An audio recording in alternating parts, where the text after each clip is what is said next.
We are sitting with the lion still, and the lioness has made a return. She actually just did a couple of roars for us, so let's see if she does it again.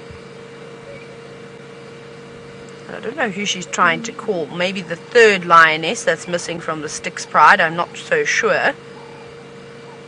Because as far as I've heard, she's been hanging around quite far away from here, sort of towards the nets, which is, well, I suppose it's actually not too far from here. So she could probably hear her calls, but I think her cubs are still a bit too young. I think we had a rangers meeting and they said that they were born on the 28th of February, so quite late. So they're basically just a month old now. So we might start to see them soon. They might be brought back to the pride. But this is fantastic. It's such a wonderful morning out here. It's actually getting very hot. I'm going to have to take my jacket off now. I'm feeling a little bit too warm. But our little cubs are becoming braver and braver and more comfortable with us. And I don't think we've quite had so much time to spend with the lion for a very long time. Sorry if you hear a bit of shuffling around, it is me. I'm just removing my big coat. Have a little listen to this one.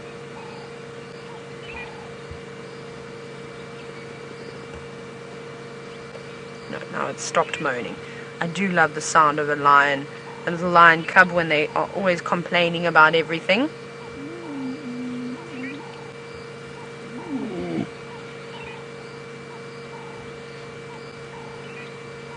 Definitely this one takes after Mom.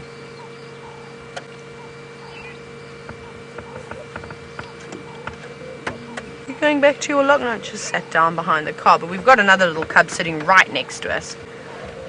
Very close. And I can't get enough of looking into their eyes. They really just have the most gorgeous coloration. And Nsuku too, Nsuku with those yellow eyes. When he looks at you, wow, it's really, really quite fantastic. What have you found? A stone. Are you going to pick that up? Yes. It's mine now, and I shall take it with me, and you will be my best friend for the rest of the day. What always amazes me as to what actually catches the attention of these little cubs. Don't you think? It's always quite funny. They pick up the most bizarre things. I can understand playing with elephant dung because it can roll around. Now I've got the stone in my mouth, and I'm also going to play with a stick.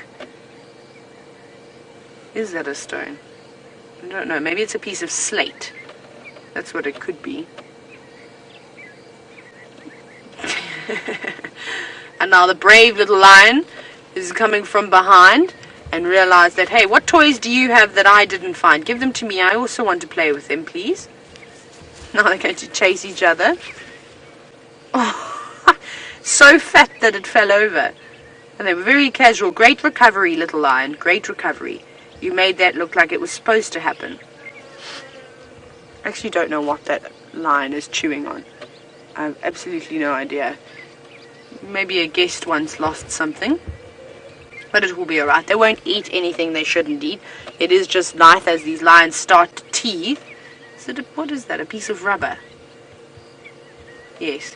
That actually looks like it's come from a vehicle.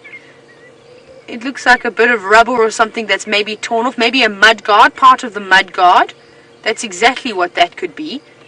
And that sometimes happens is the way we off-road and things like that. The amount of mud guards I've actually picked up and bits and pieces of rubber and bolts. The amount of bolts I've picked up off of the ground, which scares me a little bit because at the rate at which we find them, it means that the vehicles can't be doing too well. But don't worry, don't panic. It's really just chewing on it because it feels nice. It won't, I don't think it will eat it. They're not that silly. But that must feel great. It's often you'll see them chewing on sticks. And it feels great on their teeth. Yes, you go tease your sibling with that and go and play with it. No, I'm going to play with it on the elephant dung now. That's wonderful. If these lions do move and this little cub does drop it, I shall pick it up and I shall put it in the car. But for the moment, I can't really do too much about it, except we can just watch it as it chews in this beautiful golden morning light. Isn't that lovely? Look how the light is catching its eyes. I'm actually really impressed at the condition that these little cubs are in. They're looking great. They're not looking too mangy, just a couple of patches behind the elbows. So hopefully they keep cleaning themselves, and with the abundance of food that's around at the moment, I think that they should be alright. They've definitely got a much better chance now. During the drought, there really wasn't much hope for them. Yes, don't eat that. Don't be naughty. This is so stunning. Really, really beautiful.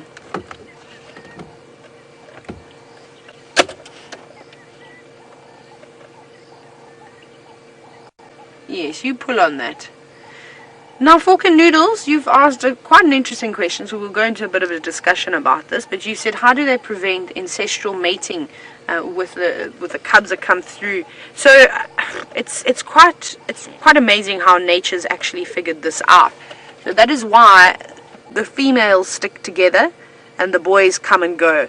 The males never really stay with the pride for too long. It's normally a couple of years. And a couple of generations of inbreeding is normal and natural out here, but can you believe it? Obviously with us as humans it's completely different, but with the cats and with the various animals it's fine, it's not frowned upon. However, you won't find a coalition of male lions lasting for more than 2 or 3 years, sometimes a bit longer if it's a really big coalition and all the members have managed to survive. They might stay for a bit longer than that. Having a good groom. So what happens is that new younger males, fresh genes come through, chase out the old boys, and then that way when they start mating with the females is a completely new bloodline. And then of course those younger cubs that are now 2 or 3 years old, the females will start mating with the new boys. And if there are any new cubs around, unfortunately, if there's a pride takeover, then they will be killed by the new males if they're less than normally if they get to about 1.5 years, 2 years, they'll be alright. But anything less than that, the boys will take out the new males. They'll unfortunately kill them, and that is nature. Those males don't want to spend all their energy on raising someone else's genetics and ensuring their survival. They obviously want their own genetics to be the ones that fill up the lion population. They're starting to settle down now as it gets warmer, but that's of course no surprise. And we might stay here for a little bit longer. I'm not too sure just yet. We'll see how they behave. But let's go across to Byron, who's gone from birding to one of the largest mammals in the world.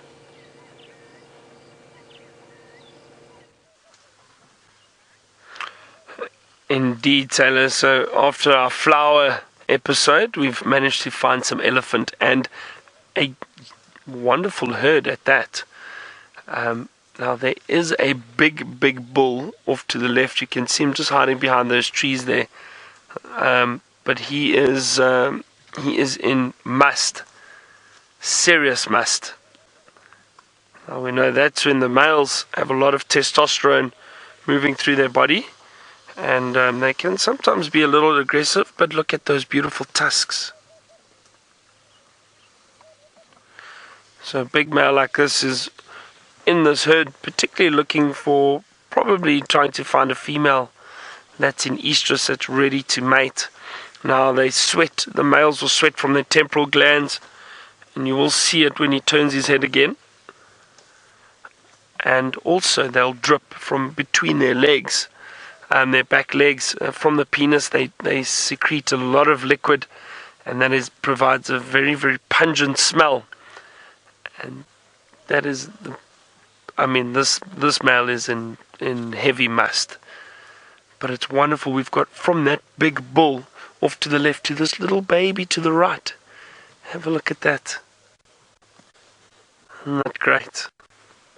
So the whole spectrum of the elephant family.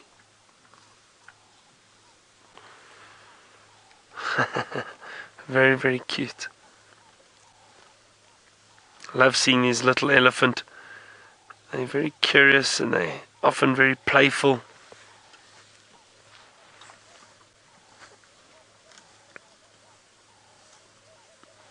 Trying to learn how to use their trunks. Now there are 2 bulls here, in fact, in this little group. There's another one off to the middle over here. That one through there. He is also a bull, a younger bull, not as big as this one who is in must, who seems to be coming a little bit closer to us. I'm just going to watch him again. Remember, I said they can sometimes be a little bit aggressive when they are in must, these big males. But I think it's just about watching their behavior very closely. He's not showing any signs of aggression at the moment. That flapping of the ears that he is doing now, he's doing it slowly, he's doing it to cool himself. It's got beautiful tusks. And it's wonderful light on him now too.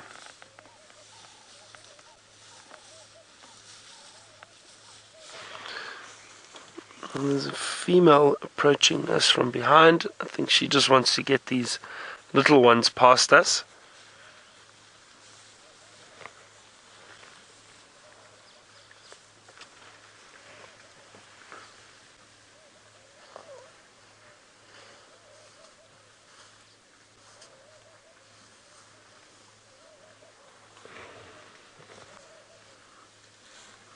Oh, this is really, really great.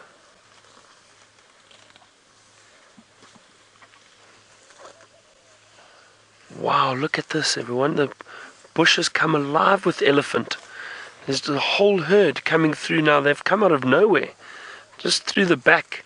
There must be another 10 or 15 elephant coming through at the moment. Oh, this is really, really great. Hope all of you are enjoying this as much as I am. I'm going to try and sit here for as long as possible. I will keep an eye on these elephant, but I'm just going to sit very, very still. And the rest seem very calm. It's just this male that I'm going to watch very closely.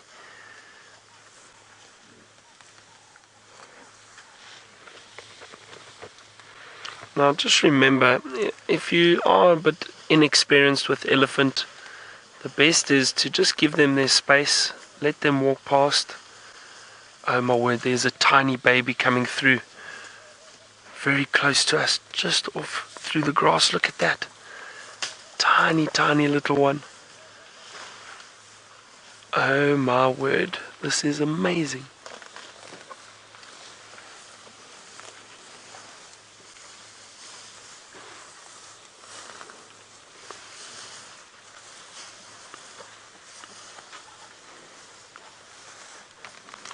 Just watching this bull closely as he walks behind us.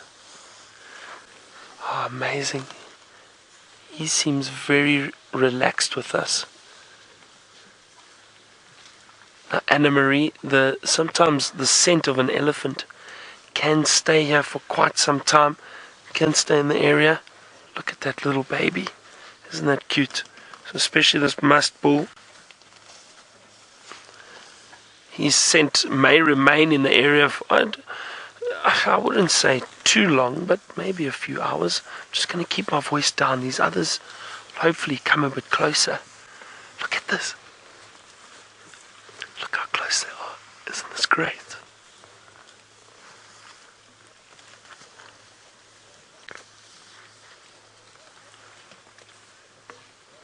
So, as I was saying, if you are a bit inexperienced with viewing elephant and you're a little bit nervous, there's nothing wrong with that. Rather give yourself some space, give the elephant space to move past. But the best thing to do is switch your vehicle off, sit quietly and allow them to move past. And usually if the elephants choose to move up towards you, they'll be a lot more relaxed. And here comes another little bull through here. Sometimes these younger bulls do get a bit testy, if you can call it. Have a look right here next to us.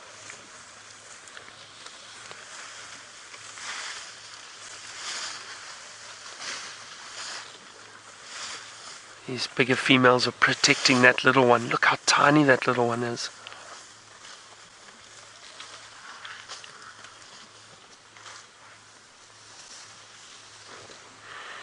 So, Lance, the tusks are not necessarily considered teeth, I'd say, but they're made of ivory. Now, the teeth are not made of ivory. The teeth, as far as I know, now I stand to correction, Lance. Maybe we'll double check that. Let me double check that for you when I get back to camp, and I'll have an answer for you a little bit later. But the tusks, they I don't know if they. You know what? I'm not going to answer. I'm not going to take a guess and risk being wrong. Let me double check that for you, Lance, because I'm not entirely sure.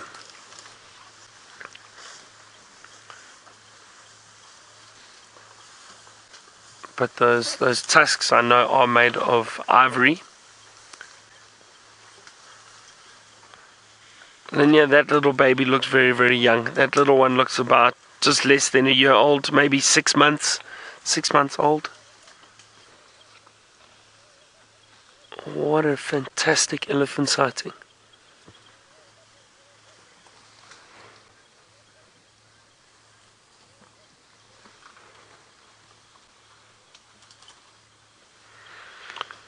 And we was completely surrounded by that herd now.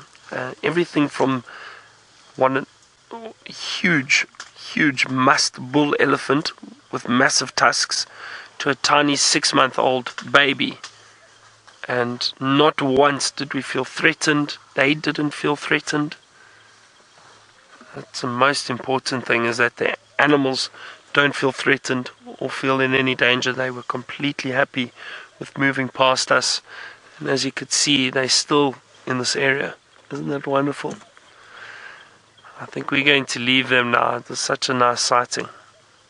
They're moving off down through the thicket. Why don't we carry on back towards Djuma? Let's head back to Taylor with those lions.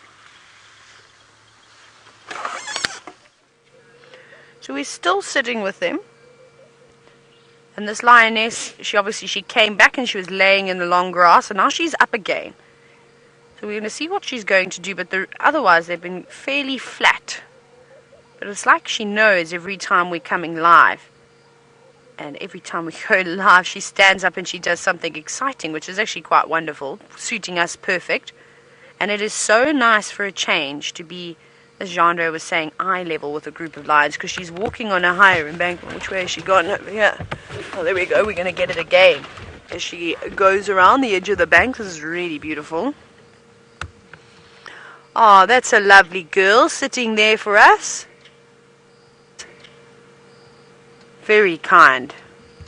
I think they're probably going to hang around here for most of the day. I don't think that they'll move very far. They've got water on their doorstep. There's plenty of shady spots.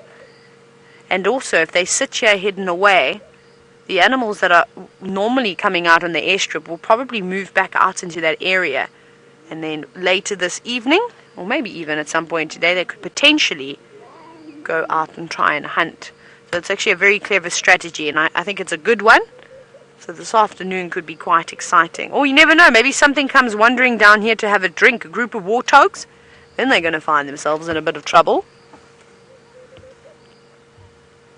But this has really been a spectacular morning. I haven't seen a lion sighting like this for a very long time.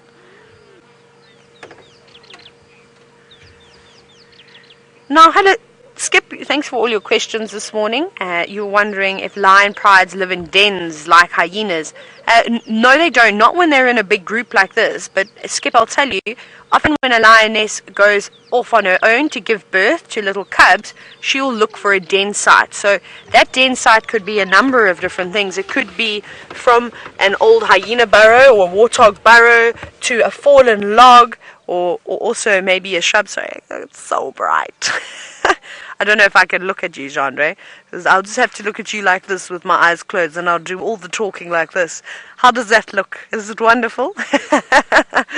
I'm going to actually duck so you can have a look at the lions. So Skip says sometimes, yes, they will use dens, but it's normally when it's mom with teeny tiny cubs, and then she needs a good sheltered spot for her little ones. It needs to be well weathered, so they can't really be getting rained on at such a tiny age. So she'll Either it will be underneath a tree of some sort, even in a natural rock cavity, so like a little cave, or indeed a den like a hyena would use.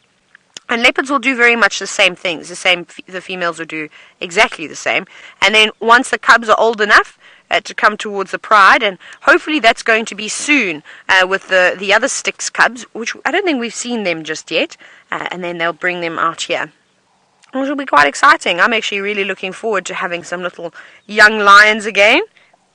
The Nkuhumas are all grown up. They don't even look like cubs anymore. Is that Mom growling? Sounds like Mom is not very happy with her little ones. Oh no, it's these two. Oh, hello.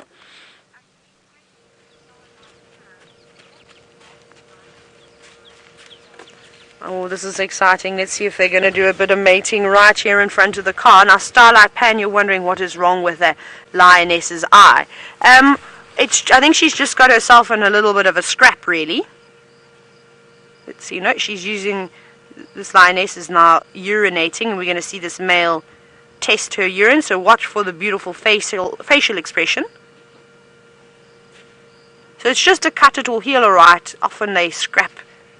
There's the beautiful smile, the phlegm and grimace. Now they haven't mated once since we've been here yet, but the sort of time period that they have been mating will get less and less. However, apparently this lioness was mating with Tinyor yesterday, which means that Tinyor has been given the boot and Nsuku is now here. So he won't be too tired, he won't be too sick of mating. Oh no, that little cub is now trying to climb down the bank. I don't know how brave that is, little one. Oh, look at it, it hasn't quite got his 4x4 engaged just yet. Well done, you didn't topple on your head, very impressive. And I think he's got drawn to the commotion that's going on down here and doesn't want to be left out.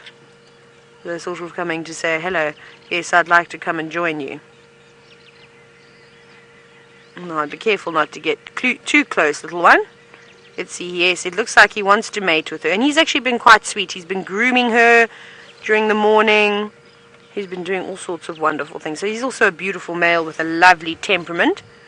Even though they're nice and relaxed now, if there were other male lions in the area, or a battle between dominants to establish who can mate with the females, I'll tell you right now, he'll go from being lovely and placid to, not quite a killing machine, but definitely do some damage to his brothers or other male lions that dare try come here. But isn't this cool? Sitting, have a little one going for another little drink. Now you can actually see the mange, especially on the tail and around the elbows, and normally the tips of the ears as well, but the ears don't look so bad. A little bit tattered, but I think that could be from all the biting flies that are out at the moment. But this is great. And I kid you not, there's not another vehicle in sight. We were here all on our own. And I love it. I actually miss spending lots of time with the lions. We went from when I first started working here to seeing them 10 times a day and sitting with them for hours and hours and hours and watching them grow, to them vanishing towards the end of the year after we had our big rains. Well, at least we've got the Styx pride. I'm very happy about that. Be nice to get to know them a little better. I don't know this pride very well. This is so fantastic. Now, Claire, you're wondering how sharp are the lion's claws. Claire, it's exceptional how sharp they are. You see that little one trying to do the phlegm and grimace now as well. They've all got a Jacobson organ, but at this stage I don't really know how to use it very well, but trying to do the same little face. And so, Claire, if you remember the zebra that we saw, for example, that one from the McCurdy herdie that unfortunately was savaged by, what we think to be a lioness. It could have been a male lion too. And all that skin that was removed from that zebra, that was just done by the claws. So that just shows you they're like very, very, very sharp chef's knives, I presume, and so sharp that they was able to slice, well, the flesh, the skin right back off of the fatty layer, which was pretty gruesome, of course, as I describe it, and quite gross to see too. But it's nature, and it's just one of those things. Gross is not the right word to use, but yeah, but you get what I mean. And we still don't know where that zebra is. Just a quick update. I haven't seen any particular tracks of hers. Hers will be very easy tracks to follow too, because she'll have a limp. So you'll notice that the striding between the front and back legs is not going to be the same. The back right, she'll probably be dragging, so you may even see a drag mark, but none of that just yet. And now they've gone to sleep. This is lovely, and that's a good spot where they're laying too, on the mud, so they will keep nice and cool, not necessarily like hyenas and wild dogs that will quite happily go and lay in a puddle of water to cool themselves down. It's not uncommon to see leopards and lions just sitting at the base of a watering hole on some mud where it is nice and cool.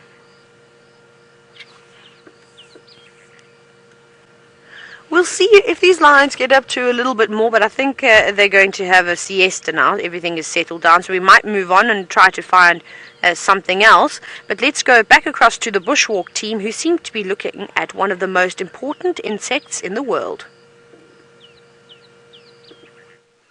Well, we're looking at these very cool ants that we have here, but not just the ants. There's a very unique relationship that is happening, and I'll show you now what it is. It is quite amazing. We've got this grass here, which is a panicum, and it's got lots and lots of very nutritious sap inside it. And so what's happened is you've got a congregation of aphids. So aphids, a lot of you will know, are little insects that devour gardens and are a pain to have. But these ants are basically herding the aphids. So what they're doing is that they know the aphids are going to be feeding off of this tree, and because of the saps that they're trying to get, there's going to be an excess of moisture that's going to come out of the grass that the aphid will excrete, and that moisture will be packed full of sugars. Now the ants themselves can't access the sugars within this plant with the mouth parts that they've got, so they wait for the aphids to eat, and as they excrete what this stuff known as honeydew, the ants then come and grab it and then take it away. So they are busy feeding off the aphids, but not actually hurting the aphids in any way, which is absolutely amazing. Now the ants that we've got here are drop-tail ants, so you can imagine how clever they are, that they know that they've got to look after their herd. So not only will they feed off these aphids, but they also provide protection for them. So if anything had to come along that eats aphids, much like those assassin bugs that we saw earlier, you'll find that the ants will try and drive it away and keep their herd in good condition and allow them to keep feeding so that they can gain this honeydew off them. But isn't it amazing? Now when we first arrived here, we couldn't really see what they were, and we thought that they maybe were pepper ticks. And then we had a closer inspection, and the ants kind of gave them away. As soon as the ants started moving all over them, then we noticed that they were more aphids. And I first thought that maybe the ants were trying to feed off the aphid itself, but you can see they go up towards where the colony of aphids are, and then they just suck up little bits of this honeydew, and then off they go again. Isn't that absolutely incredible? Now I know that there are so many things out there that get people excited, but something like this is amazing. It's not something we get to witness every single day. I've done many bushwalks now in my life, and this is the first time that I've sat and watched ants actually collect the honeydew from the aphids. It is absolutely incredible to watch. And they come back and forth, so they come and they get the honeydew from their aphid, and then they go back to the colony, and then they come back again. It really is quite mesmerizing to watch. That, coupled with the fact that there are so many of these aphids on this grass, is quite amazing. And Viam was saying, in a rather negative spin on things, it must be quite depressing when an elephant comes along and just grabs this whole bunch of grass and picks it up and eats it all, and there goes the aphids and the ants. But hopefully that won't happen, Viam. This is just too cool to watch, and to see all the activity of these ants all around these aphids is absolutely amazing. And you can see the aphids are not disturbed by the ants at all. They know that the ants are actually not eating them, so they sit quite tight in their little colony, and the ants crawl all over them and feed it from them, and there's really no issue whatsoever. The aphids will know that the ants are also deterring lots of other predators from coming here, so that's why they're so relaxed with these ants all over them. So Kim, you saying this ant looks so big. Well, Kim, I'm going to try and put my finger there near the ant so that you can actually see how big that is. That ant is tiny, so it's not very big at all. They're quite small, and they're known as drop-tail ants, and you can see why they're called drop-tail ants. Look at how their abdomen comes down underneath their thorax. So that's where they get their name from, but they're not big at all. And those aphids are microscopic. They are really tiny. Oh, sorry, Vim, there's a bit of wind that's blowing there. There we go, that's a bit better. So we've got a bit of a breeze that's coming up. It's now later in the morning, and I think that breeze is just blowing all those clouds that we had early this morning away. But isn't that incredible? Absolutely amazing. And like I say, it's completely mesmerizing just to watch them moving around and seeing them kind of glean all of this moisture off of these aphids. Now, unfortunately, the aphids are not a great thing for the plant or the grass itself, because they're going to be pulling all the nutrients out of this grass, and soon this grass is going to just die back. It's not going to be able to handle this whole colony of aphids all over it. But that's the way it goes. It's now they're coming to the end of summer, so the aphids have got to make the most of this grass that is grown and what is left before the grass starts to die back. Yes, indeed, Daniel, they are. They're working together for a mutual benefit, which is known as mutualism, and it's one of the few that you actually find with ants. Generally, ants can be quite hectic creatures, and they can be quite dominating. So it's one of the few times that you see them actually working together with another insect to be able to provide food and for them and protection for the aphids. But absolutely amazing. Like I say, it's not always about the big things out here. These smaller things are absolutely incredible too. Right, so we're going to carry on now. Enough of us sitting with the ants. It's time to use our limbs and start walking. And while we do that, let's go across to Byron, who I believe has got a beautiful eagle sitting in a tree.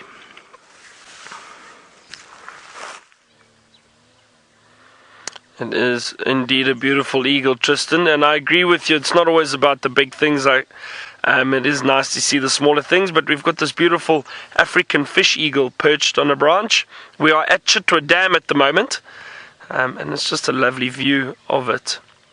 Now, I just want to get back to that question we had earlier. Lance, you asked about the elephant teeth and that, and you know, sometimes we just think you forget about things, so I just wanted to double check and make sure. So those tusks are made of ivory, but the ivory is actually a dentine covered in enamel. That's basically what the ivory is made up of. But they are basically extended in sizes. That's what those tusks are on an elephant. So they are considered teeth, even though they perform a different function, but they are considered to be teeth. So thanks for that question, Lance, and I hope that answers it for you.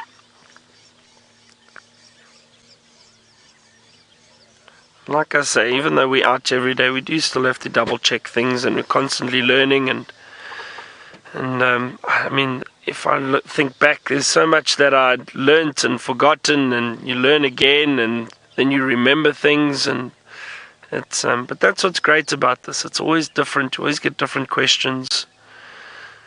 There's a lot of algae on the dam at the moment here. Now, I'm not sure exactly what this type of algae is, to be honest. I've seen it many times on hippo dams, and I think it just occurs in areas where there is stagnant water, and this water's been standing for a while. So it is algae. I believe it doesn't affect the animals in any way. And it also, I do know that it does disappear at times. So if we get a bit of wind or a bit of rain, then this algae does disappear, and then a while later it comes back again. So I'm not entirely sure what algae it is specifically, but it is always around. We do see it from time to time, especially in these hippo dams. Now, just off to the side, there's also a few antelope species. There's some Impala and Waterbuck walking to the back there. There seems to be one family of Waterbuck that are constantly around here. There we go, there, those youngsters. They obviously know and like these clearings, and also know that there's water here, permanent water. So that's why they enjoy it so much.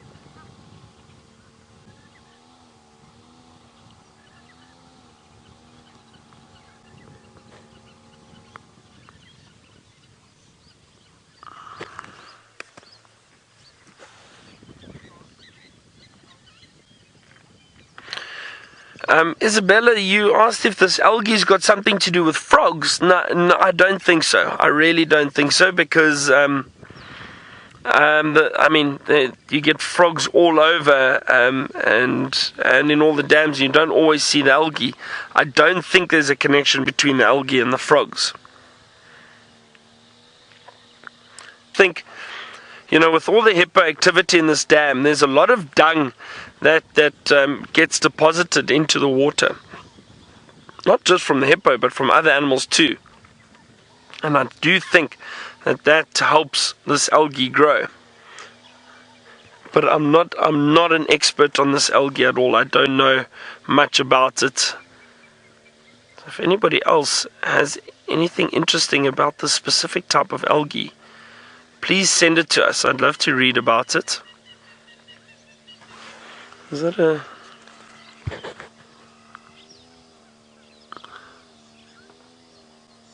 Thought I saw a crocodile moving through the water, but nothing yet.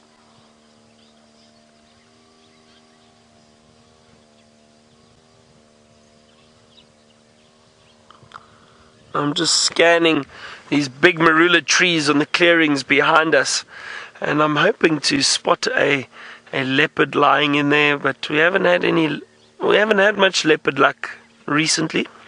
And their tracks around, and they definitely are moving through the areas. I think because the bush is so thick, we just haven't had any luck spotting them. But you never know. We could bump into one at any point, at any stage.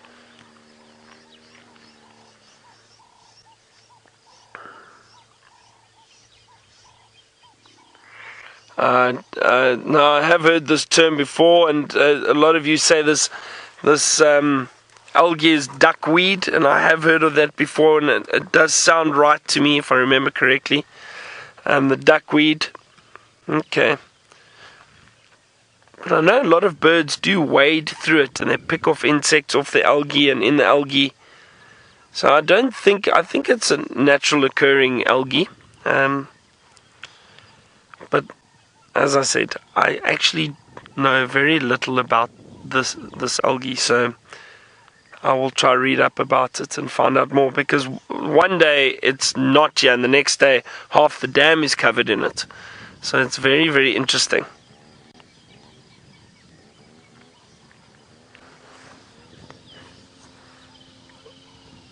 There's a lot of glare coming off of this dam at the moment.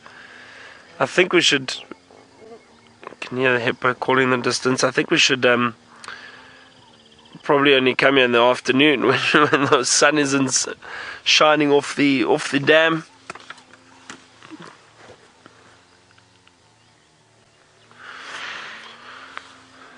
Do you see something there? There's a butterfly. It does indeed look like a butterfly, Craig. Well spotted. And it looks like an African monarch. Oh, look at that. An African monarch with the white specks, yellow wings. Gee, well done, Craig. You are showing off this morning. I think I'm going to leave the dam. There's not too much going on here at the moment. I'm going to go and have a look for some other animals. Let's head back to Taylor and get an update from her and see where she is now.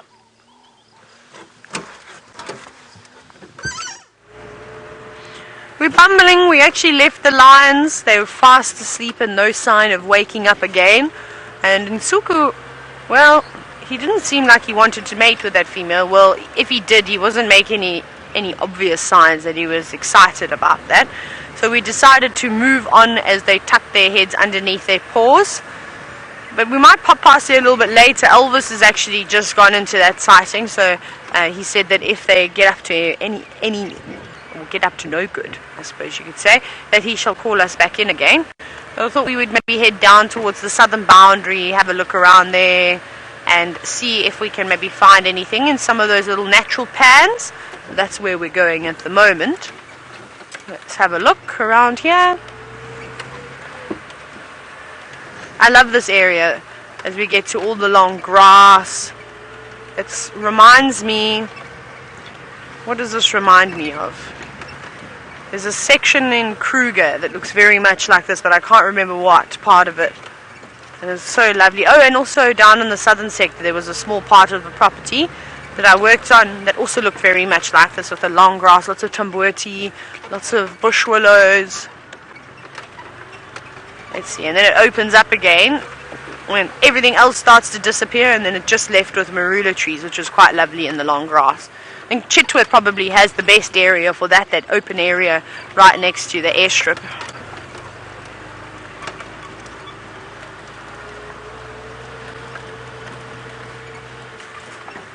Right. Let's see what else we have. I don't know, Megan, I'm getting... Can you copy anything? Still, Chandra can't. The comms aren't coming through very clearly. I just hear every second word that you're saying. Just to let you know, only about 2 out of 5, Megan. Only about 2 out of 5. No, I think that this is just a bad little spot down here, but it's just too beautiful to not drive. And it's nice. The grass down here is turning yellow now. It's not very green anymore. Though Arathusa, I don't think got as much rain as we did down in the up in the northern sectors, and also Cheetah Plains got lots of rain, but here it sort of skipped them, and it was like there was a gap between Arathusa, Elephant Plains and the Strip, because just further south of that you go towards Londolozi and Singita, they had a huge amount of rain too. So that was quite nice. Lots of birds. Right, Megan's now... I don't know. We're going to try and move out of this area. We'll try and quickly get to a spot where I can hear a little bit better. I'm not sure what Tristan's got, but all I know is that we're going to go across to him, and we'll see what he's getting up to in the last hour of show. At this stage, not very much. We've been just walking around looking for any signs of other little insects, as well as looking for any general animals that we can show you. But it's been very quiet on the animal front. We haven't managed to find much when it comes to animals. We've only really seen tracks for giraffe, and that's really about it. There's been no other tracks for elephant or buffalo or any of the cat species, so a little bit quiet on that front. The nice thing though is that the weather has changed a little bit now. We're starting to get a breeze that's blowing, and the clouds seem to be pushing away and the sun is coming out, so it promises that it will be a beautiful day and not that rainy, dreary weather that we had this morning. This morning was quite miserable, actually, I suppose. It's the best way to put it, when that rain was starting. Now, careful, Vim, there's a bit of erosion here. So, we're just, like I say, checking along. Also had that audio for the lions north of us, so thought we'd walk along this area just to check. You never know, sometimes lions can end up coming southwards, but it sounded like 2 different groupings calling, so potentially it's the Birmingham Boys, maybe one of the other ones that are up in the north. I know that the Torchwood Pride was seen last night in Buffelshoek, so it could be them as well that's busy calling, trying to get hold of one another. But it's interesting to see this dynamic between these lions and how it's changing.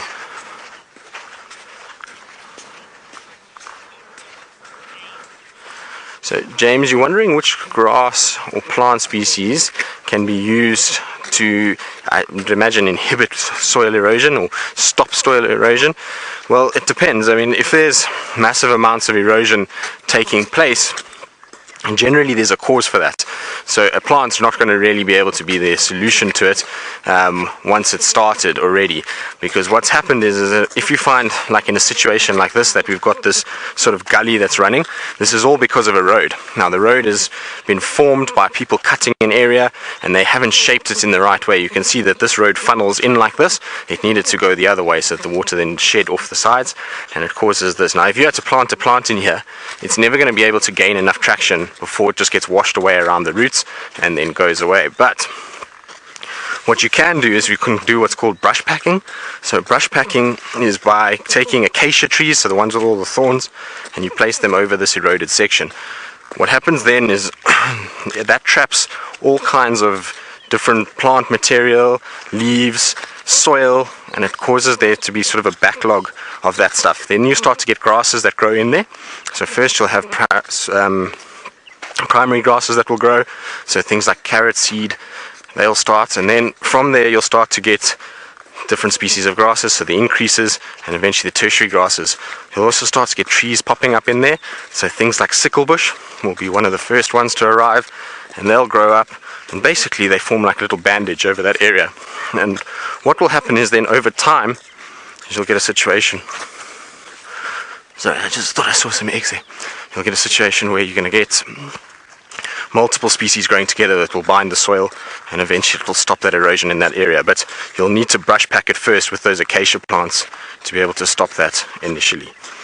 Now, what is quite amazing is if you look around me here, all of these little dots in the ground are all from antlions. Isn't that incredible? So this is the most that I've ever seen, and Viam and I were both commenting on it, that there are so many at the moment. It really is quite amazing. Now, I believe Taylor has a feathered friend that could potentially eat an antlion, so let's go across to her before it flies away. Oh my goodness, almost choked on my own saliva there for a moment as I tried to introduce this bird.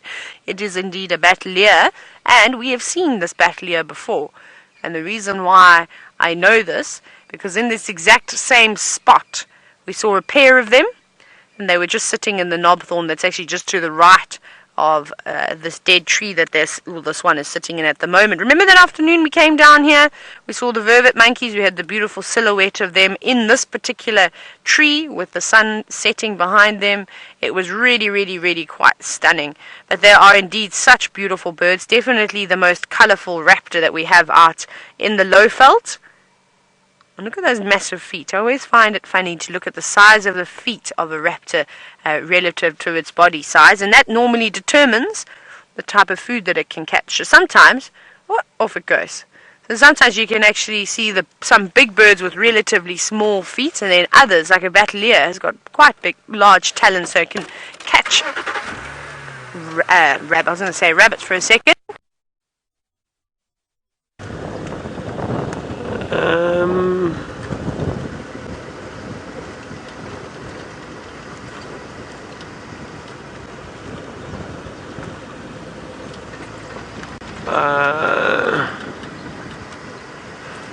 A silly one, but important nonetheless. I think when you are on a safari, just always make sure if you are carrying anything valuable in your pockets and that they aren't pockets that if you're seated that stuff can fall out, because the amount of times guests lose stuff on safari just from bumping around and sitting on the vehicle, they fall out and they disappear in the bush. So always just be careful if you've got a phone or anything on you, just that you don't lose it along the way. Silly little tip, but a tip nonetheless, because trust me, it happens so often. People lose stuff out their pockets while sitting on the vehicle because you're sitting in the seats, don't have gaps, or they've got big gaps between them, so things can fall out very easily. So just be careful of that.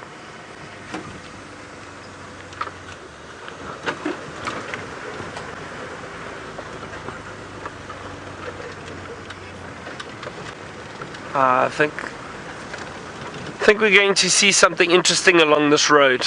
I can feel it, Craig. What do you think?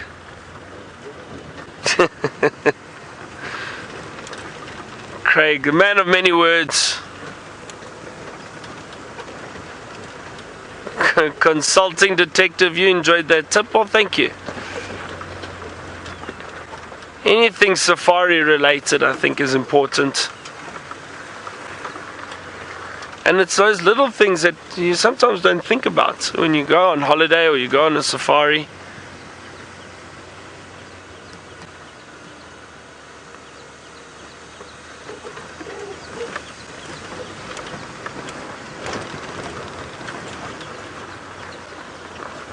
Can hear some rattling testiculars calling in front of us.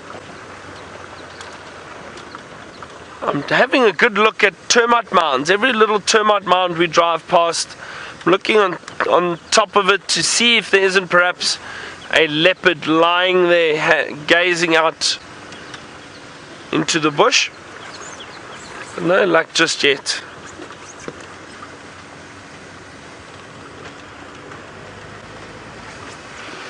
Oh, what bird is up there? There we go. Looks like a roller, and it's a purple roller, which is nice. Oh, we haven't seen a purple roller in a while. A beautiful white streaking down the front.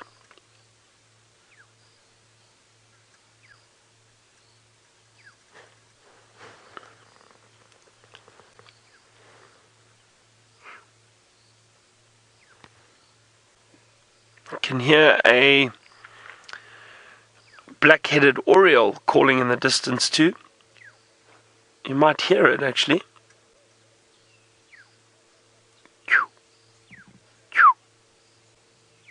That's the black-headed oriole.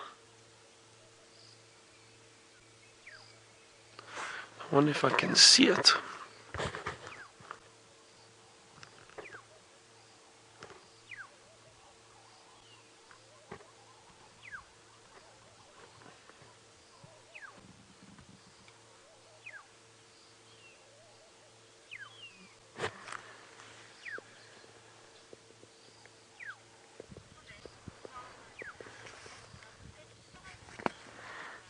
Oh, it's on a 10, that's fantastic. Number 35 on your bird list, the purple roller.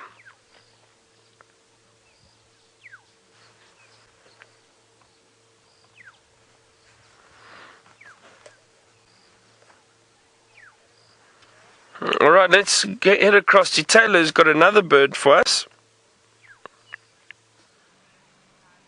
We do have another bird. We've got a female Namaqua dove. Isn't this beautiful? Beautiful long tails, lots of speckles on her wings.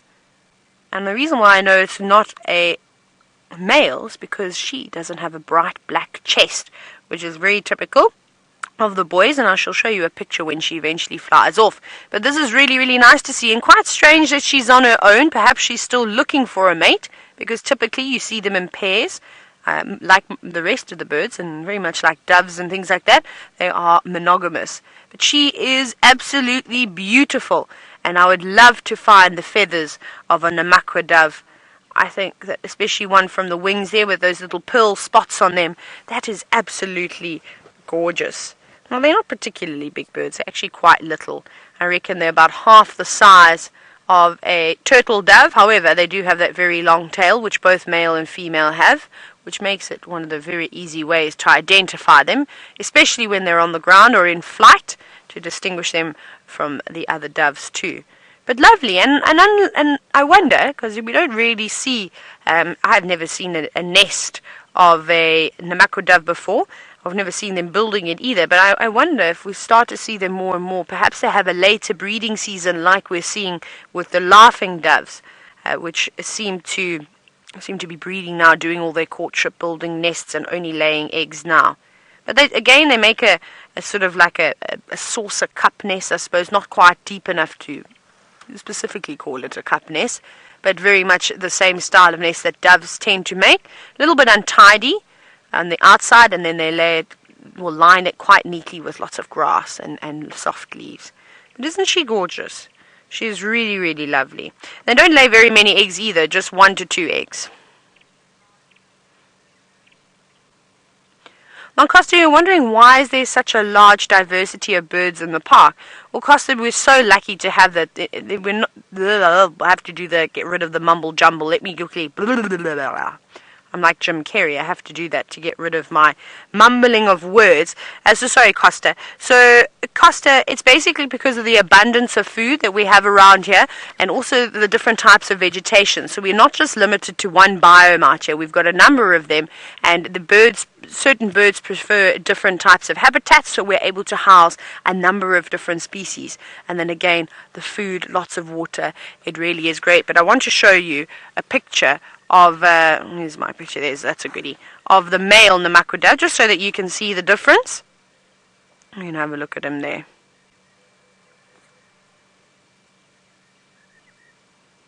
So very, very black around the face, between the eyes, and then right down onto its chest too. And also, this picture doesn't really do it too much justice, but quite pale in contrast. But what a lovely, lovely bird to see first thing in the morning, don't you think? Very cool.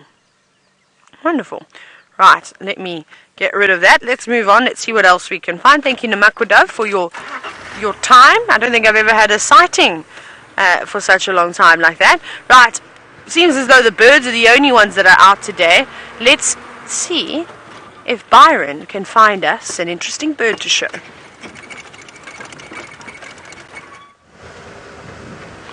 Alright, Taylor, challenge accepted. I'm going to try and look for and find some more birds for us, interesting birds. Let's see. Going to have to be quick now because the bush is thick. So we've got to keep scanning and looking carefully in the trees. Does look like quite a few of the migratory species have left already. There are still a few around, quite a few around. But definitely far less cuckoos. They've all left. There's still the odd woodland kingfisher, but I'm sure some of them have left too.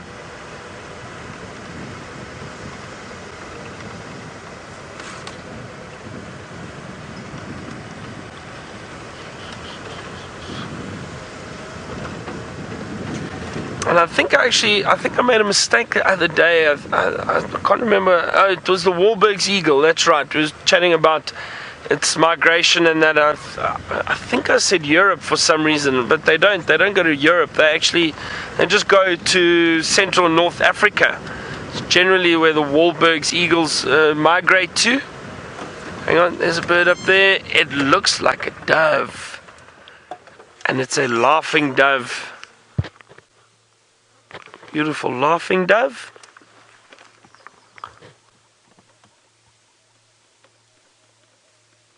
And then there is a red-backed shrike sitting in front of us over there.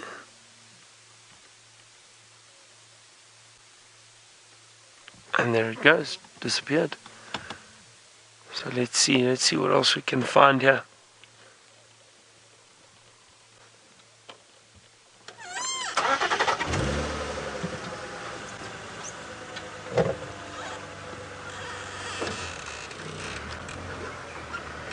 I can hear Franklin's calling in the distance.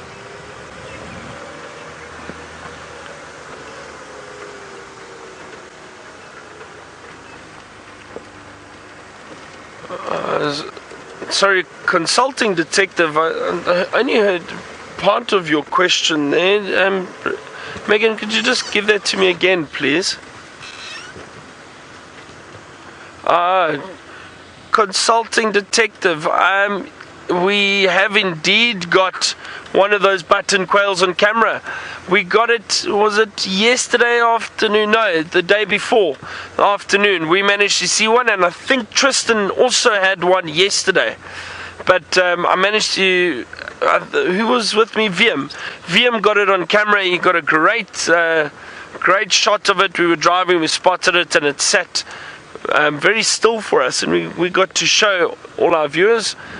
I'm sorry if you missed it. We'll try and find more. And then Tristan got one yesterday too, I think. So we'll see if we can find one of those button quails. Another one. Now this is the area we were walking in yesterday when we had those elephant all around us. Now, what is that bird up there? It looks like a starling. It's a Burchell starling sitting up at the top of the tree. There we go. The Burchell's starling.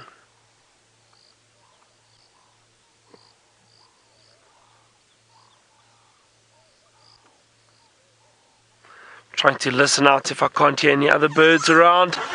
Let's see what else we can find. You see, you just need the patience. You need to stop and have a good look and listen, and you'll often catch little birds flying into trees, and you need to be very quick to try and identify them. It's sometimes difficult. The trick with birding, though, is so the trick with birding, though, is that if you can see the bird, try and just get, even if you can't tell what it is, try and get the family. So all the birds have slightly different shaped beaks, they've got different or different sizes, different shapes. If you can try and get the family, which family they come from, it becomes easier to identify them. Then you can go and have a look and say, okay, this had a slightly thicker beak, for example, bit of a sharp hook.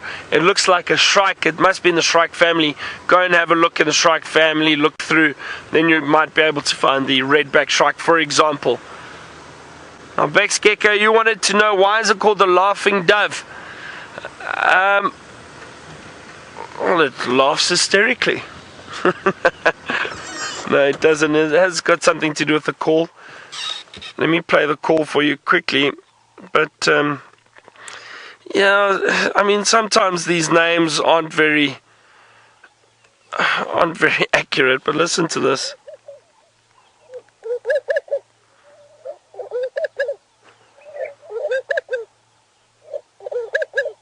Yeah, that maybe it sounds a bit like a laugh. I don't know, I think you need a bit of imagination. I've always said it with the bird calls. You need a lot of imagination when it comes to listening to them, identifying them, and especially when, like for example, that grey go-away bird. Oh, I don't know. Go away! Go away! Sounds like he's saying go away, maybe, I don't know. Or the chin spot batis is a good one. In the book it's described as saying three blind mice.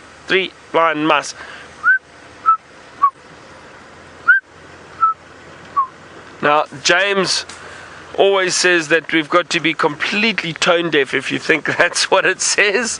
So I don't know. I just suppose I also just enjoy arguing with James a little bit.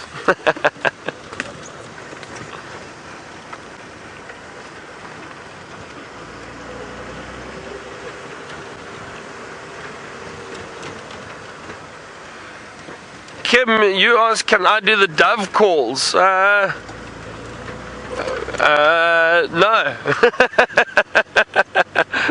No, I can't. Well, let's see what. Well, the Cape Turtle Dove is easy. Oh, there's some babblers over here. Have a look in the bush. They're jumping around. Might be able to see them. Arrow marked babblers. So the Cape Turtle Dove is easy. That's a work harder. Work harder. Oh, drink lager. Drink lager.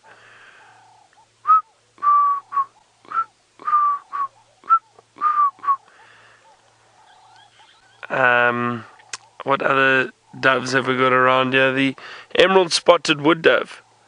Yeah,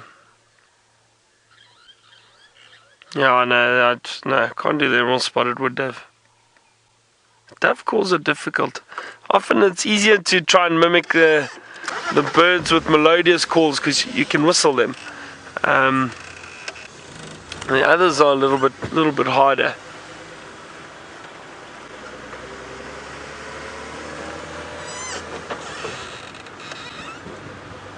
I'm heading back down towards Twin Dams just to have a look again if we don't have any luck with the leopard down there.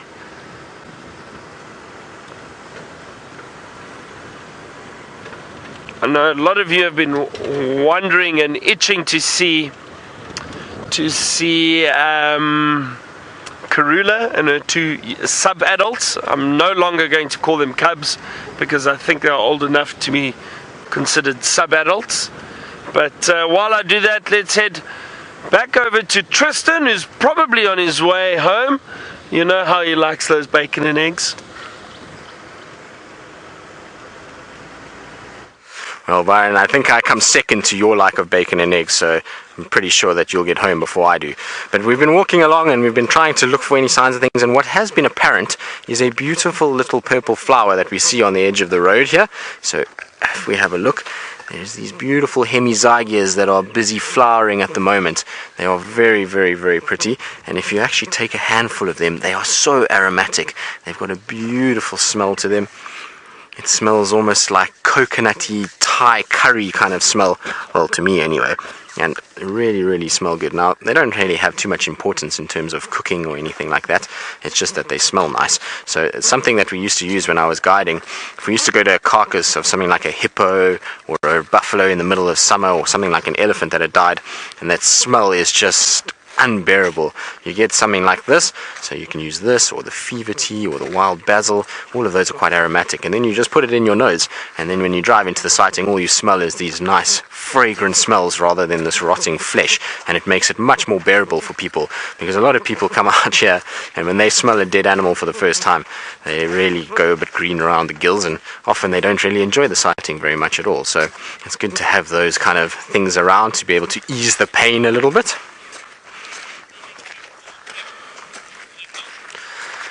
Lara Moore, you're wondering if there's any medicinal plants for headaches. There are lots of plants that can be used for headaches. I'm just trying to see if there's any ones around me that I can show you.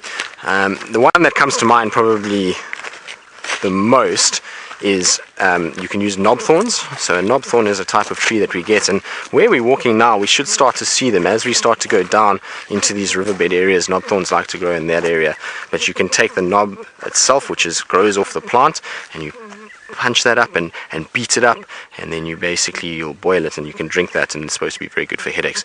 What else? Let me think of other plants that you can use. What they use a lot, funny enough, is not a plant. They use, well, it is a plant, but it's just a very processed plant. So they say that elephant dung is good for headaches. So once the plant has been eaten and it goes through the elephant's digestive system, if you light that and you sniff it, then that's very good for headaches. So that's one that's actually used a lot more than anything else. But there are so many plants. Pretty much all the plants out here have some sort of headache value. Sickle bush is another one that comes to mind as well. So the sickle bush, they also do exactly the same thing, make a paste out of it, and you can chew that, and it helps with headaches as well. So there's quite a number of them out here. Now, just so happens that I've got neither a knobthorn or a sickle bush anywhere near me, which is not ideal. I was hoping that there would be one. In this kind of section here is often a place that you would find one. In fact, there's a knobthorn right there. So if we have a look here, now, I've got to just be careful when walking towards knobthorns, because often there are little knobthorns where there are big knobthorns, and they are lethal towards your shins because of the sharp spines that they have. But I'm not going to be able to get any closer because there's a fallen over tree here. But that is a knobthorn over there. You can see it's got those Mickey Mouse ears. Oh, and VM spotted me an even better one. Well done, VM. Got your eyes on the game today. Well done. So here you can see the knobthorn and where it gets its name from. These are those knobs that I was talking about. You can see the protrusions off of the tree with a very sharp thorn. So you just cut those off and you beat those down and basically use a pestle and mortar, and you can crunch it into a paste and then boil it. So really cool. Now, the knobthorn is also an interesting tree for a number of other reasons. It's quite unfortunately in this area, becoming an endangered tree. We've had a lot of issues with elephants destroying our knobthorn forests, and the reason why is because a knobthorn has got a very, very tasty cambium layer, and it strips off in long sheets.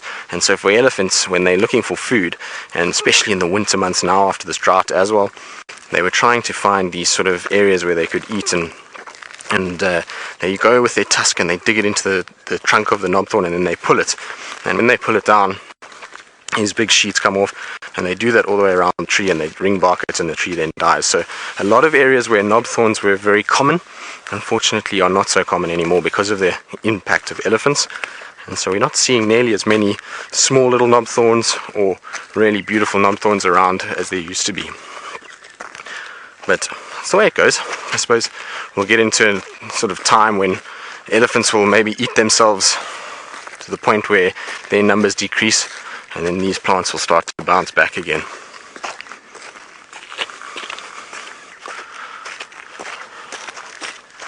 So I was just checking Rex to see if maybe he spotted anything, but he's just keeping guard and making sure that we're staying nice and safe. And so while we try and start getting our way back home, because we're still very far away, we're going to go across to Byron and see how his bacon and egg search is going, or whether he's found the royals yet.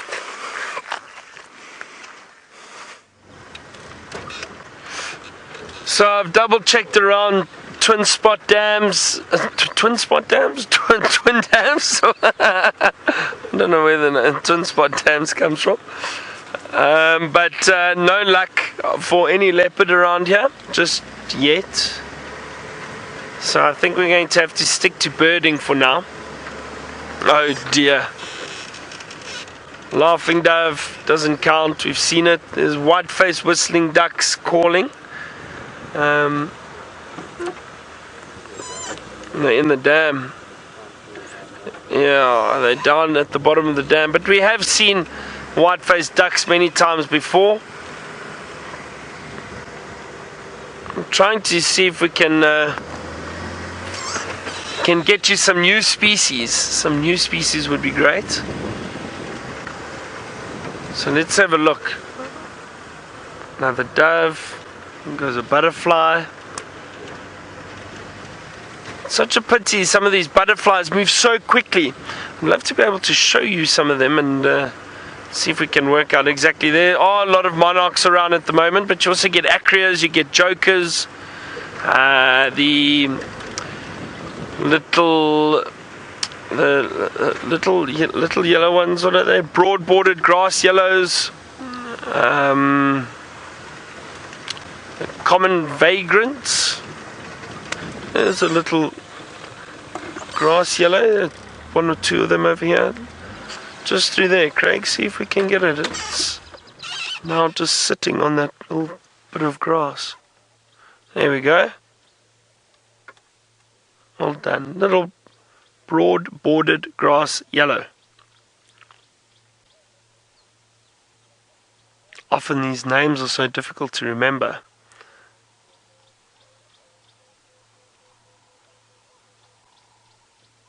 We'll just call it a grass yellow. How's that? Make it easy for ourselves.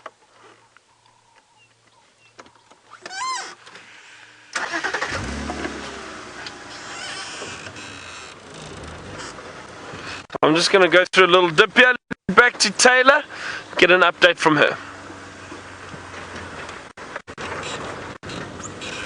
Rightio, we are still on Arathusa. We're almost leaving though.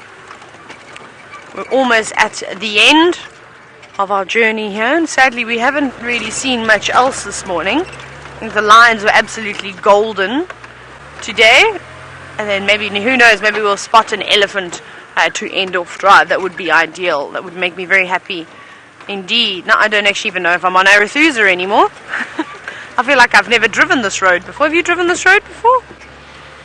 Chandre's nodding, so that makes me feel a lot better about myself. I just drive. Try and stick to the boundaries where I can. But let's see what we can find out and about here. We're actually looking for actually some grass at the moment. I'm trying to find some turpentine grass, which is proving to be a little bit difficult. But maybe we spot some here. There's just plenty of thatching grass and panicum and feather top chloris and all those goodies. Lots of that, but no turpentine grass going in this area.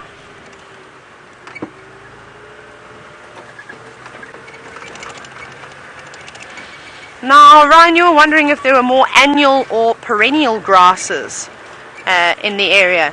I would say that they're definitely seasonal, because in winter the animals eat all of the grass, so that there's nothing left. Which way do we go? That way. I don't even know where that goes. We won't drive on it. Let's try and get off of Arathusa. So it really depends. We definitely have more seasonal grasses. It's not that if we had rain all year round, we'd have grass all year round. But because we don't have any rain during the winter months, we have none. The animals graze it right down, and eventually it completely disappears. But the roots are still there below the surface. It's actually amazing how robust grasses really are, because all they need, and we see it every time we get quite a bit of rainfall, is just a couple of mils of rain, and all of a sudden the grass starts to poke through, which is really, really quite phenomenal. Now I would love to show you all some turpentine grass, if we can find it. It does look quite similar to the thatching grass, so you can easily get confused. So there's actually quite a bit of it at Buffelshoek Dam, but I don't think we've got enough time to go all the way down to Buffelshoek Dam. So hopefully there's some. Yes. Now, I wish I had a lighter with me, and I normally always have a lighter in my camera box, but I took it out. But you can actually see it's just standing up over there, and I'm actually going to go and collect some very quickly. I want to bring it back to the car. Oh, I can't become detached. Let's grab it quickly. I just snuck around the back very quickly.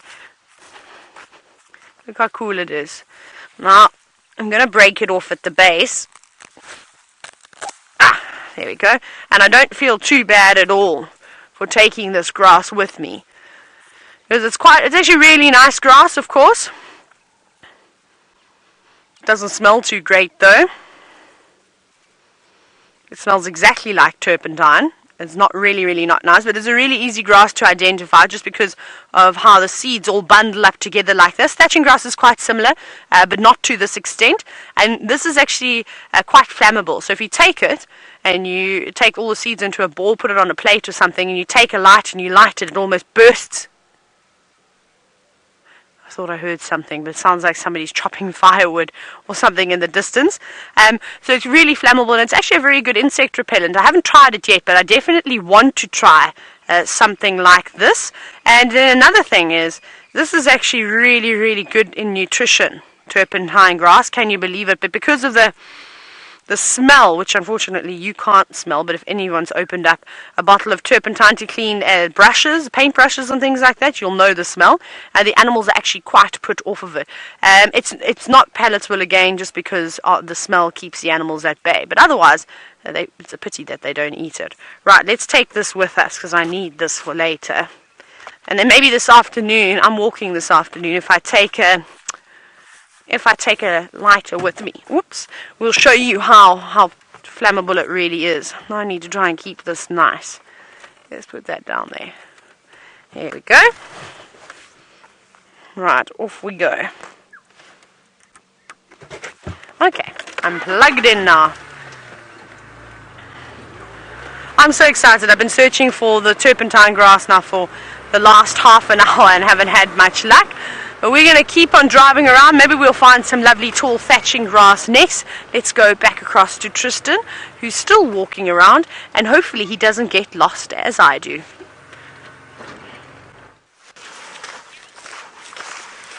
I hope so, Taylor. I don't want to be lost, and where we are now you should come, because if you love grasses, then this is the place to be. The grass is massive here. There's lots of long grass.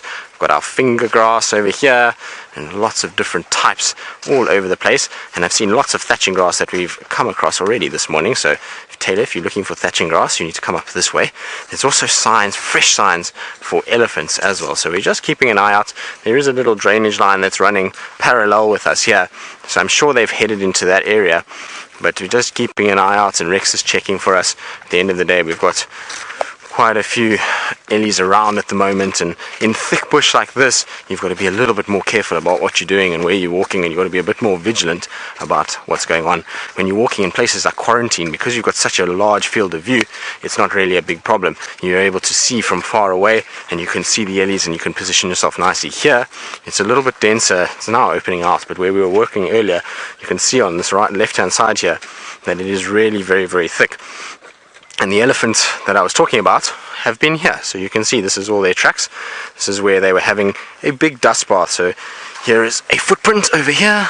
That is that way. And there's the toe over there. And they were standing here, and they would have been kicking with their feet to make dust, and then they pick it up with their trunk and throw it over them. And that's why there's been separation. It's also where some of the babies slept. So this is where you would have found that some of the young ones, or the young males, would have had some time sleeping, and they had come from a water source before they lay here. Because if we have a look here, you can see the mud all over here. So they would have been caked in mud when they came here. So maybe they came from WildEarthTV Dam, or maybe one of the dams in the north, because we are heading back towards WildEarthTV Dam, and they then lay down here. But isn't that amazing? Now I just want to touch this mud just to see, and you can see that mud hasn't dried yet, so it's still very wet. There we go. So we're just going to try back up. Now we're going to just cut across to Byron so we can get ourselves into a position where we can get ourselves to safety, because we don't want to be caught out with these females at the moment. Dear, we I just found a black-headed oriole, but it looks like it's flown off, unfortunately. Where did it go? Oh, it's a pity. I wanted to show you that. When I thought I saw something else fly in there. Give me a second. The beautiful African hoopoe. See that dead tree? Straight where you are, the center of the screen. That dead one. Zoom in, Craig. There we go. Keep going. Keep going. That right-hand branch. There it is. African hoopoe sitting there. Beautiful view of it.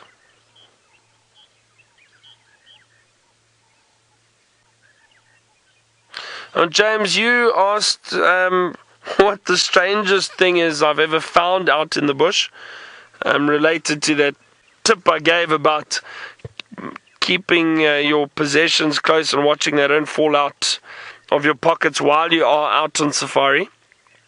Now, the strangest thing, I'm trying to think. I mean, we have picked up phones a few times. I suppose that's not that strange, but phones, camera lens caps, the lens caps often fall off. People put them in their pocket, they fall out. Lens caps a number of times.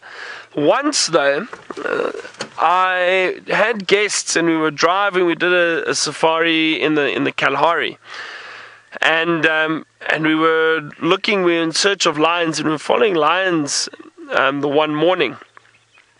And when we returned back to camp, the lady couldn't find her jumper. What had happened was we had driven past a thorn tree, and it got pulled off the vehicle. She didn't notice, and it was caught in the tree, but we didn't know where. We drove around for a day or two looking for it in the areas where we had driven, but didn't know where it was. 6 months later, I went back and I was driving different guests, and we drove through a similar area and found that lady's jumper still hanging on a bush. 6 months later, no one had driven there, no one had seen it. It was still there, a bit weather beaten. Let's quickly head to Tristan, though, who's got elephant on foot.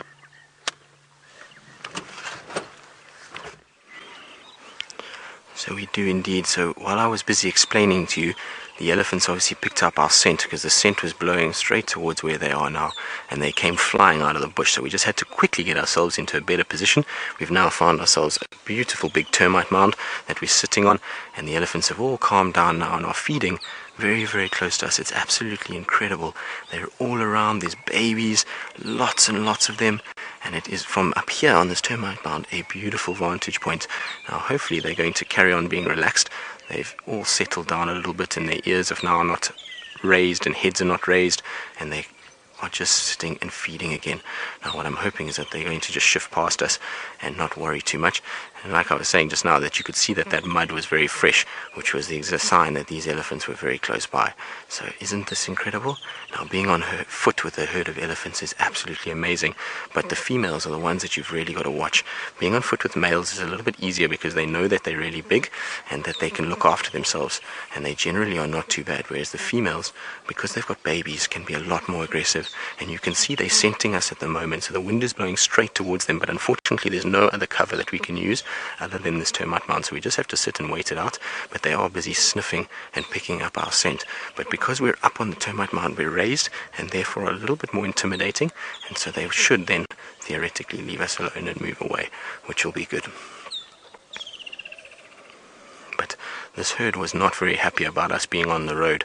When we first saw them, two of the big females were actually coming straight down the road and moving quite quickly towards us, and I'm sure it's because maybe some of the younger ones were at the back of the herd and were very close to us, and so that's why they got a bit scared, and they just came to the forefront of the herd to be able to protect their babies. And you can see now all the females are together with the young ones close in, and we've just got one little cheeky young male that's just at the base of our mound here that's busy feeding close by, and he's very relaxed compared to the others that are a little bit further away. But isn't this amazing? Now you can see that the herd is all together, and you'll find there'll be lots of trunk touching, and they're going to be putting the trunks in each other's mouths. So basically what they're doing is they'll be communicating to one another, just making sure everybody's safe, everybody's okay, and that there's nothing to worry about, and that none of the members have been segregated by this perceived threat that we were and our scent that we had. So it really was quite an exhilarating experience just having them come close. And like I say, we've still got one that is really very, very close to us. So I'm just going to move around the mound a little bit just so that we can see them. And you'll see that he's just sitting on the other side of Rexon, which is quite amazing. So that's one of our naughty little boys that we've got over here.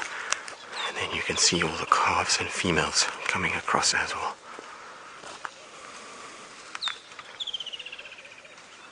Now we're going to try and see if we can find a way to get out of here without them detecting us, because we don't want the females to get too close to this mound. Although on the mound itself we should be okay. Like I say, it's because we're at a point of height. Generally the elephants are not too worried then.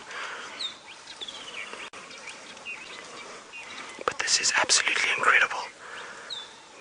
These elephants are no more than 50 feet from us at the moment, and just moving away slowly.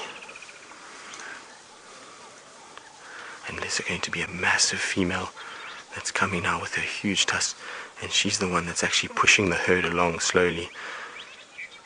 Absolutely incredible.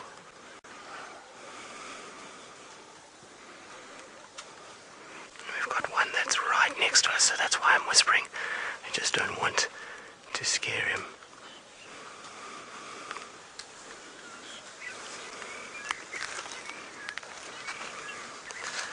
There they go. So they're moving off now. I think they've deceived that we're not too much of a threat and rather try and get themselves out of this area. But isn't that spectacular? And you can see how quickly they can move when they want to. They are very, very fast when they want to move away. But that was absolutely amazing. I don't think you could get any closer to a herd of elephants than we were on this mound. And like I say, the mound is just the perfect place to have been. You could see once we were up here, there was no longer that scent blowing to them, and they were then relaxed quite a bit. Now, we're going to try and get ourselves out of here because we've got elephants everywhere. And while we do that, let's go across to Byron and see what he's up to.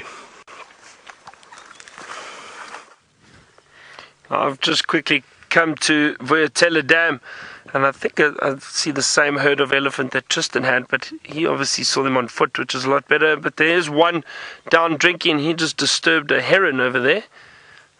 See that heron? There it goes. Beautiful grey heron.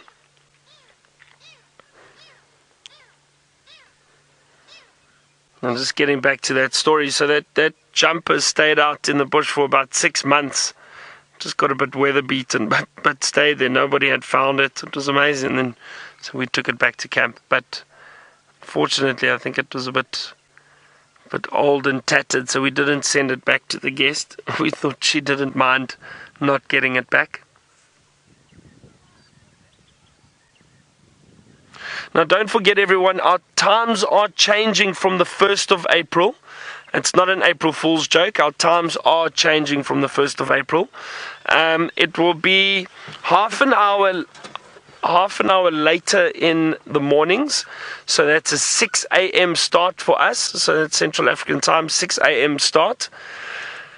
And then a half an hour earlier in the afternoon, so a 3:30 start as opposed to a 4:30, as opposed to a 4 o'clock start. 3:30 start, in the afternoon, and that's our local time. So there is a time change coming. So don't forget that. It's so peaceful sitting around the dam. See some waterbuck moving off to our left.